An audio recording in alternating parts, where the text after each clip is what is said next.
Bem, pessoal, dando segmento à aula de conjuntos, vamos agora para a questão 2, mas antes dela, vamos ensinar um pouquinho sobre nomenclatura de conjuntos para vocês, tá certo? Bem, o que acontece? Usualmente, ao longo do nosso percurso em conjuntos, a gente vai se deparar com muitos termos específicos da matéria de conjuntos. E vou colocar os exemplos mais corriqueiros, digamos assim. Bem, a gente tem o Ezinho. A gente tem o Ezinho cortado. A gente tem o Czinho cortado. O Czinho ao contrário. E o Czinho ao contrário cortado, tá certo? O que é que eles representam? Bem, o Ezinho, ele representa pertencimento. Pertence. Então, sempre quando você vir um Ezinho do lado de algum conjunto, por exemplo, do lado de alguma coisa, isso vai significar pertence. Enquanto o Ezinho cortado vai significar não pertence. Felipe, eu sempre tenho dúvida nesse E e no C, porque o E significa pertence e o C significa contido. Quando eu uso o contido e quando eu uso o pertence? Bem, o que acontece? O E, ele é próprio para você usar em elementos. Então, por exemplo, você tem um conjunto A, em que o conjunto A vai ter os elementos 1, 2 e 3. Tá certo? No caso, você vai usar pertence para classificar o 1 como pertence ao conjunto A. 1 pertence a A, tá certo? Enquanto o número 4, ele não pertence a A, tá certo? Já o contido, ele vai ser usado para outros conjuntos. Por exemplo, digamos que a gente tenha o conjunto B. Só que o conjunto B é um conjunto unitário que você tem apenas o número 2, o elemento 2. Então, quando você quiser representar o B como dentro do A, você vai ter que colocar aqui o B está contido em A. Tá certo? B está contido em A. Certo? Bem, dando seguimento às nomenclaturas aqui, a gente vai ter o Czinho cortado, que vai ser não está contido.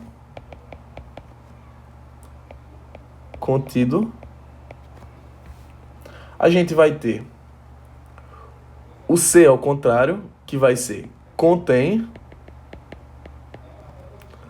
E o C ao contrário riscado vai ser o não contém. E eu vou só dar um exemplinho aqui desses dois, que é, por exemplo, que o conjunto A, ele contém o conjunto B. Mas o B, ele não contém o conjunto A. Certinho? A gente também tem duas nomenclaturas, que é o Uzinho e o Uzinho ao contrário. E o Uzinho significa união e o Uzinho ao contrário significa interseção. E bem, na questão passada, a gente tinha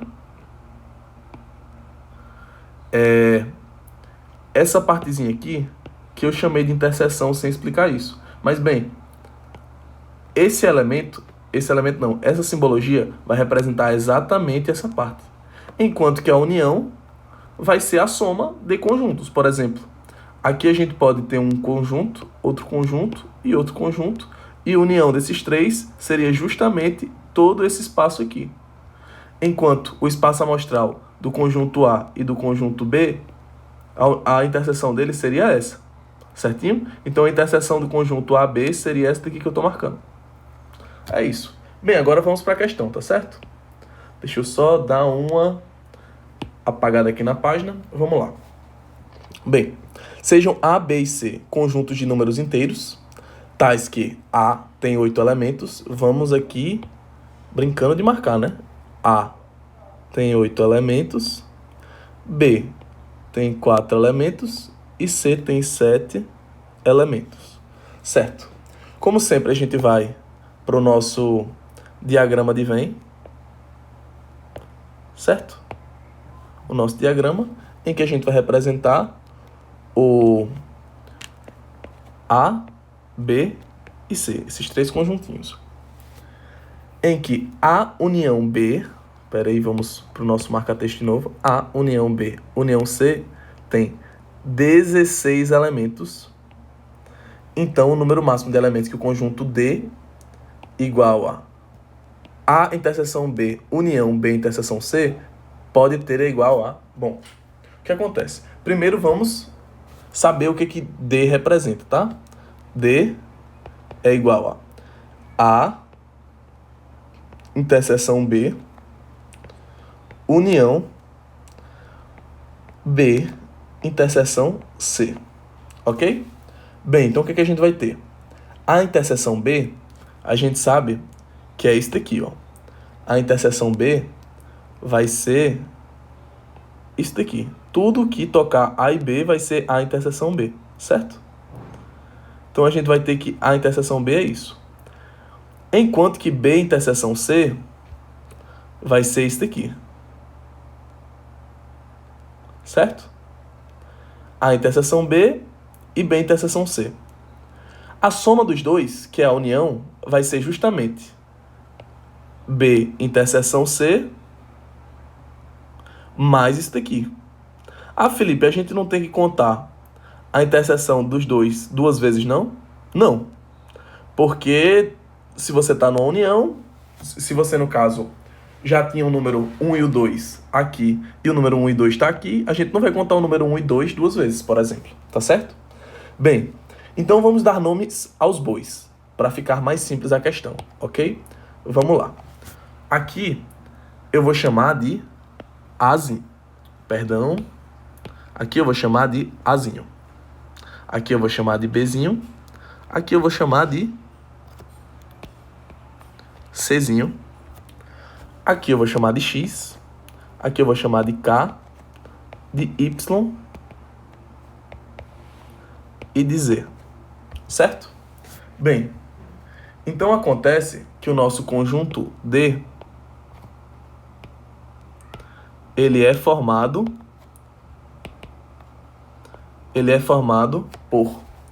pela soma de K mais X mais Y, certo?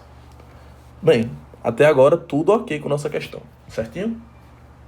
Vamos lá. Mas ele fala o seguinte, notem, ele fala que A união B união C tem 16 elementos. Ou seja, isso quer dizer que A mais B mais C mais Z mais Y mais K mais X vai ter que ser igual a 16, certinho? Então vamos lá.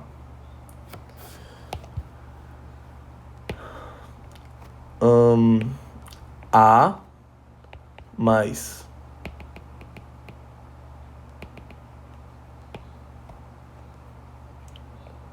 A mais B mais C mais K mais X mais Y mais Z é igual a 16 elementos, certo? Só que a gente também tem outras coisas que pode notar. A gente tem que perceber que K mais X mais Y mais B é igual a 4 elementos, tá certo? E A mais X mais K mais Z é igual a 8 elementos e C mais Z mais X mais Y é igual a 7 elementos. Então vamos tomar nota disso também. Começando por A mais K mais X mais Z é igual a 8. Enquanto que B mais K mais x mais y é igual a 4 e c mais z mais x mais y é igual a 7, certo?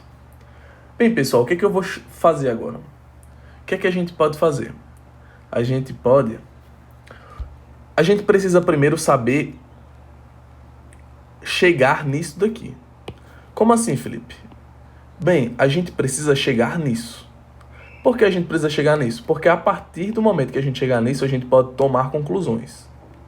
Já que temos 4 equações e 7 incógnitas, a gente não vai conseguir resolver e descobrir o número de cada uma. E é por isso que ele não pergunta, é por isso que na pergunta ele não pergunta qual é o número desse conjunto. Ele pergunta o número máximo, tá certo? Porque a gente vai poder fazer umas hipóteses, tá entendendo? Então vamos lá. Pelo que eu vejo aqui, é interessante que a gente tire A, B e C da jogada. Por quê? Porque a gente quer deixar em função de K mais X mais Y, certo? Então, o nosso objetivo é chegar a K mais X mais Y. E A mais B mais C não nos interessa. O que eu posso fazer agora é somar essas 3 equações aqui, ó. Vou somar essas 3 equações aqui, certo? Somando essas 3, primeiro eu vou só organizar aqui para ficar mais bonitinho. Eu vou somar essas 3 equações, certo? Vamos lá. Nessa soma a gente vai obter o seguinte.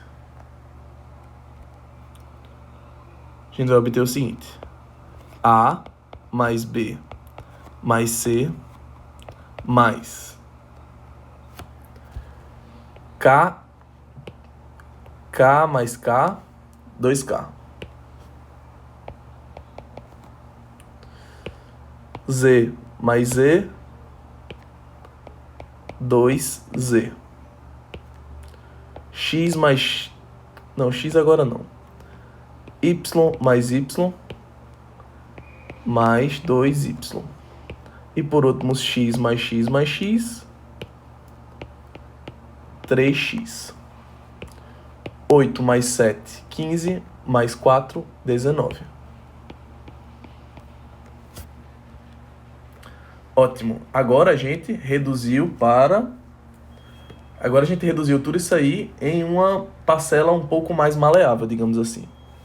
Agora perceba que aqui a gente tem ABC, certo? E aqui a gente também tem ABC. E o que a gente pode fazer? A gente pode deixar essa equação como sendo ABC é igual a outra coisa. Tá certo? E aí a gente pode substituir esse ABC exatamente aqui. E aí a gente vai deixar toda a equação em função de K, Z, Y e X, que é exatamente as incógnitas que temos aqui. Então não tem para que a gente deixar